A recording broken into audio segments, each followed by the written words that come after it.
Hi friends. 13థ్ August 2025న EPFO Aadhaar seeding and కరెక్షన్‌కి సంబంధించి ఒక సర్క్యులర్ అయితే రిలీజ్ చేయడం అయితే జరిగింది.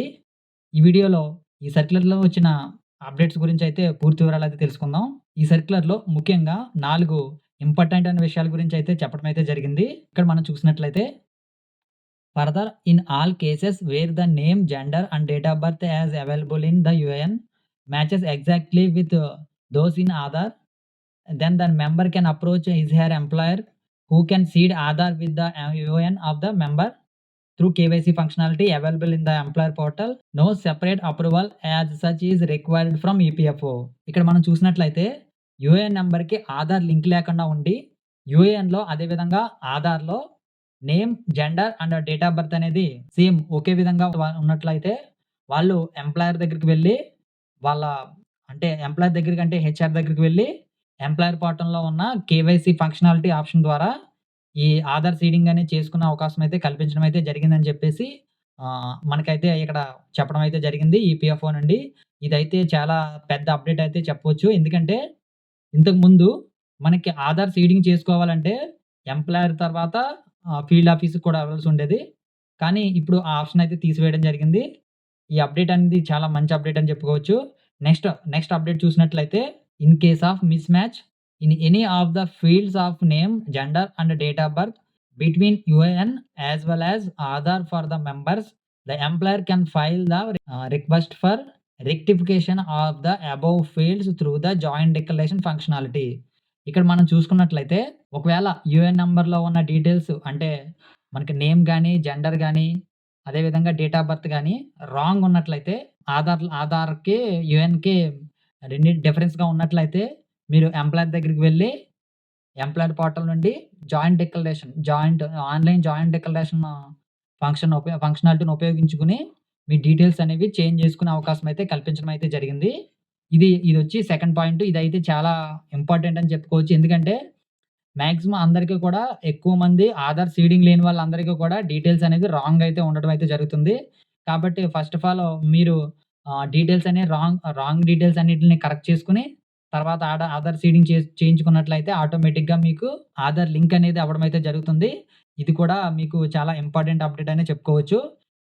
నెక్స్ట్ అప్డేట్ చూసుకున్నట్లయితే ఎవరికైతే ఆధార్ ఇక్కడ మనం చూసుకున్నట్లయితే బి ఆప్షన్ చూసినట్లయితే ఇక్కడ రాంగ్ ఆధార్ ఎంటర్ అయ్యి ఉంటుందో ఎంప్లాయర్స్ ద్వారా రాంగ్ ఆధార్ ఎంటర్ అయ్యి ఉన్న వాళ్ళు ఎవరైనా సరే ఇది కరెక్ట్ చేసుకునే అవకాశం అయితే ఇవ్వడం అయితే జరిగింది. ఇంతకు ముందైతే డైరెక్ట్ ఢిల్లీ వెళ్ళవలసి ఉండేది.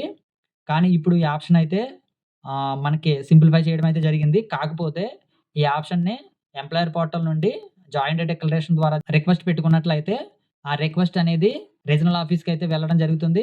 వెరిఫై చేసిన తర్వాత మీకు ఈ రిక్వెస్ట్ అనేది యాక్సెప్ట్ చేయడం లేదా రిజెక్ట్ చేయడం అనేది జరుగుతుంది. నెక్స్ట్ ఫోర్త్ పాయింట్ వచ్చేసి ఇక్కడ మీరు చూసుకున్నట్లయితే in case the employer is not available or the establishment is closed. మీకు ఎంప్లాయర్ గనక లేకపోయినట్లయితే అదే విధంగా ఎస్టాబ్లిష్‌మెంట్ అనేది క్లోజ్ అయినప్పుడు కూడా క్లోజ్ అయినటువంటి సందర్భాల్లో మీరు ఈ జాయింట్ డిక్లరేషన్ ఫార్మ్ అనేది ఫిజికల్‌గా సబ్మిట్ చేయవలసి ఉంటుంది. ఈ జాయింట్ డిక్లరేషన్ ఫార్మ్‌ని ఫిజికల్‌గా సబ్మిట్ చేయాలనుకుంటే కొంతమంది చేత సిగ్నేచర్ అయితే చేయించుకొని అప్పుడు తీసుకువెళ్ళవలసి ఉంటుంది. దానికి సంబంధించి ఇక్కడ మీరు చూసుకున్నట్లయితే ఇక్కడ ఫిజికల్ జాయింట్ డిక్లరేషన్ ఫార్మ్ అనేది ఎనెక్సర్ 1లో అయితే ఇవ్వడం అయితే జరిగింది. ఇక్కడ మీరు చూసుకున్నట్లయితే ఫస్ట్‌ది సిగ్నేచర్ ఆఫ్ ద మెంబర్. ఇక్కడ మెంబర్ సిగ్నేచర్ తర్వాత మీరిక్కడ చూసినట్లయితే signature of the authorised signature with seal. ఇక్కడ మీరు చూసుకున్నట్లయితే ఫస్ట్ ఎంప్లాయర్ ద్వారా ఫిల్ చేసుకునే ఆప్షన్ అయితే ఇవ్వడం జరిగింది. లేదా మనకి ఎంప్లాయర్ లేకపోయినట్లయితే ఇక్కడ మీకు signature of the authorised signature with seal. ఇక్కడ మనకి ఆథరైజ్డ్ పర్సన్స్ అంటే కొంతమందుంటారు. ఆథరైజ్డ్ పర్సన్స్ మాత్రమే మన సిగ్నేచర్ చేయించుకొని వెళ్ళవలసి ఉంటుంది. మనం ఇక్కడ చూసుకున్నట్లయితే list of authorities authorised to attest the joint declaration సంబంధించి ఇక్కడ మనకి ఇవ్వడం అయితే జరిగింది. ఇక్కడ చూసుకున్నట్లయితే magistrates, gazetted officer, sub post master, president of the village union ఇలా మనకి 17 అయితే ఇవ్వడం అయితే జరిగింది. మీరు ఈ 17లో ఎవరో ఒకరి చేత మీరు సిగ్నేచర్ అయితే చేయించుకొని అటెస్టేషన్ కూడా చేయించుకోవాల్సి ఉంటుంది. మీ దగ్గర ఉన్న డాక్యుమెంట్స్‌ని కూడా అటెస్టేషన్ చేయించుకొని మీరు ఫిజికల్‌గా ఈ ఫార్మ్‌ని ఫిల్ చేసి మీరు ఈపీఎఫ్ ఆఫీస్‌కి సబ్మిట్ చేయవలసి ఉంటుంది. వాళ్ళు వాళ్ళు వెరిఫై చేసిన తర్వాత మీ ఫైల్‌ననేది అప్రూవల్ అయితే చేయడం అయితే జరుగుతుంది. ఇది మీకు ఈ 4 ఇంపార్టెంట్ పాయింట్స్‌నైతే ఈ వీడియోలో అయితే గనక మీకు చెప్పడం అయితే కవర్ చేయడం అయితే జరిగింది. నెక్స్ట్ ఇంకొక ఇంపార్టెంట్ విషయం అయితే ఇక్కడ క్లియర్‌గా మెన్షన్ చేయడం అయితే జరిగింది. As such request which involve seeding or correcting Aadhaar in the JD functionality shall be carefully examined will require approval at the level of APFC.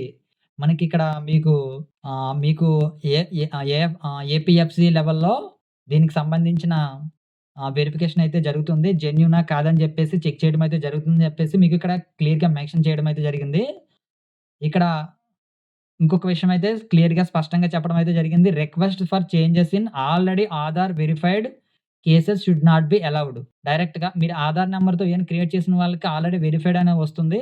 లేదా ఆల్రెడీ ఎంప్లాయర్ వెరిఫైడ్ చేసేసి ఉన్నట్లయితే అటువంటి యూఎన్ నంబర్స్‌కైతే ఈ జాయింట్ డిక్లరేషన్ ఫంక్షనాలిటీ అనేది మాత్రం changes request చేయడం అనేది కుదరదని చెప్పేసి ఖచ్చితంగా ఇక్కడ మీకు క్లియర్‌గా మెన్షన్ చేయడం అయితే జరిగింది.